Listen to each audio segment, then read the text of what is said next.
रामकृष्ण हरी, स्वागत आहे प्रतीक्षाच रेसिपीमध्ये।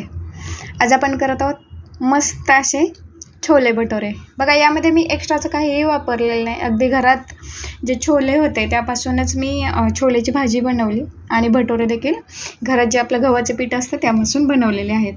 आता छोले जे आहेत मी रात्री भिजत घातले होते बघा, ते मस्त असे भिजलेले आहेत।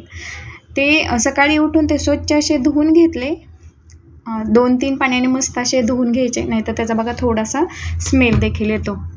धुवून घेतले आणि त्यामध्येच एक बटाटा मी साल काढून कट करून टाकलेला आहे। आता एका कुकरच्या डब्यामध्ये मी ते काढून घेतले, जरासं त्यामध्ये पाणी टाकलं आणि चवीनुसार जरासं मीठ आणि हळद टाकून घेतलेली आहे। त्यात थोडंसं हलवून ना ते कुकरच्या डब्यामध्ये ठेवून द्यायचं। बघा, एकच डब्बा होता म्हणून त्यामध्ये मी जरासा तांदूळ टाकून त्याचा भात देखील लावलेला आहे।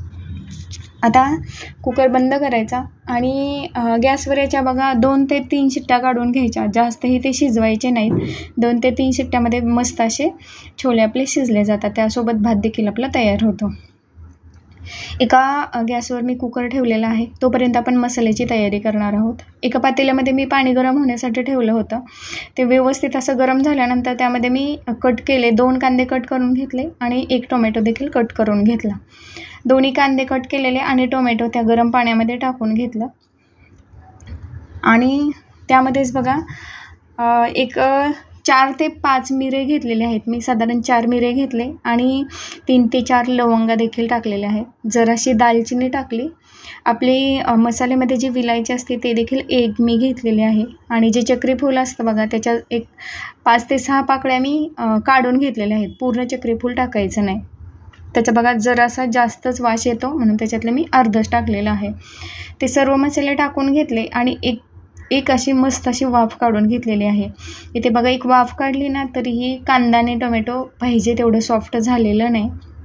नंतर त्यामध्ये मी जी आपली काश्मीरी मिरची असते बघा, फक्त कलर येतो, ती देखील टाकून घेतलेले आहेत 2 ते 3 आणि जरासे धणे टाकून घेतले। आता बघा गॅस बंद करून घ्यायचा आणि बघा त्या पाणी उकळलेलं असल्यामुळे ना त्याच्या वाफेवर हे जे आपले कांदा टोमॅटो मिरची आहे ना ते मस्त असे वाफवले जाते आणि सॉफ्ट देखील होते।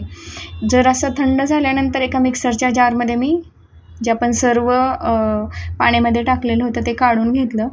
जरासे जिरे आणि जरासा जास्त लसूण वापरायचा आहे, ते आता व्यवस्थित असं मी मिक्सरमध्ये त्याचा मसाला करून घेतलेला आहे। इथे तुम्हाला दाखवते, मस्त असा शक्य होईल तेवढा बघा तो बारीक करून घ्यायचा आहे, म्हणजे ना छोलेची भाजी मस्त अशी होते, म्हणजे ते त्याला असं मस्त असा दाटसरपणा येतो। आता आपला मसाला तर तयार होईपर्यंत ना साईडला जो आपण कुकर लावलेला होता त्यामध्ये भात देखील तयार झाला आणि जे छोले आपण शिजवण्यासाठी ठेवले होते ते देखील मस्त असे शिजलेले आहेत। इथे बघा सर्व आपला मसाला तयार झालेला आहे, छोले देखील शिजलेले आहेत। आता कढई गरम होण्यासाठी ठेवली आणि जरासं जास्त तेल टाकलेलं आहे मी, त्यामध्ये जिरे आणि मोहरी हे टाकून घेतलं। ते व्यवस्थित असं तडतडल्यानंतर जे मिक्सरमध्ये आपण मसाला तयार केलेला होता तो देखील टाकून घेतलेला आहे। गॅसची फ्लेम बघा माझ्या हाय आहे, शक्यतो फुल गॅसवर ही प्रोसेस करायची, म्हणजे मस्त असा मसाल्याला तडका लागतो आणि ते व्यवस्थित असा भाजला देखील जातो।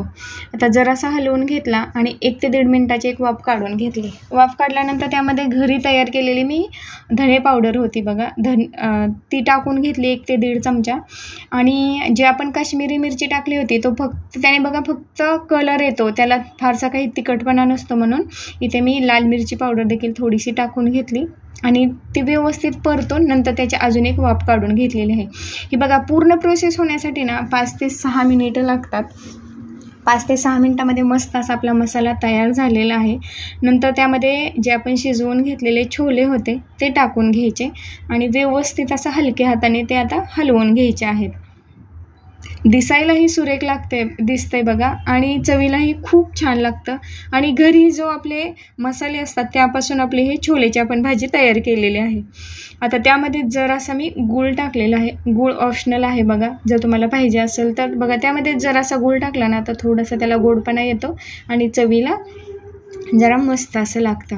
इथे बघा मस्त अशी आपली छोलेची भाजी तयार झालेली आहे। एक वाफ काढून घेतली मी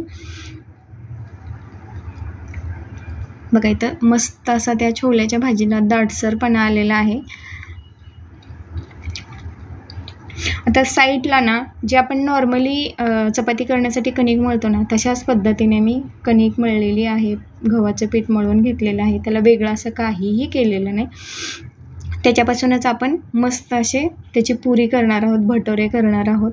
साईडला तेल गरम होण्यासाठी ठेवलं होतं. मस्त असे भटोरे म्हटलं ना बघा, अगदी आपण छोटे छोटे करायचे नाहीत, मस्त असे मोठे मोठे करून घ्यायचे, म्हणजे ते दिसायलाही सुरेख लागतात आणि 3 ते 4मध्ये आपलं पोट देखील भरतं. ते देखील तळून घेतले. आता छोलेची भाजी एका प्लेटमध्ये काढून घेतली. मस्त असे आपले भटोरे देखील फुगलेले आहेत टम्म असे. ते देखील एका ताटामध्ये काढून घ्यायचे आणि मस्त असा आपण ताव मारायचा आहे. तुम्हाला ही रेसिपी कशी वाटली ती नक्की कमेंटमध्ये सांगा मला. आणि लाईक, शेअर आणि कमेंट करायला विसरू नका. व्हिडिओ पाहिल्याबद्दल खूप खूप धन्यवाद. Bye bye.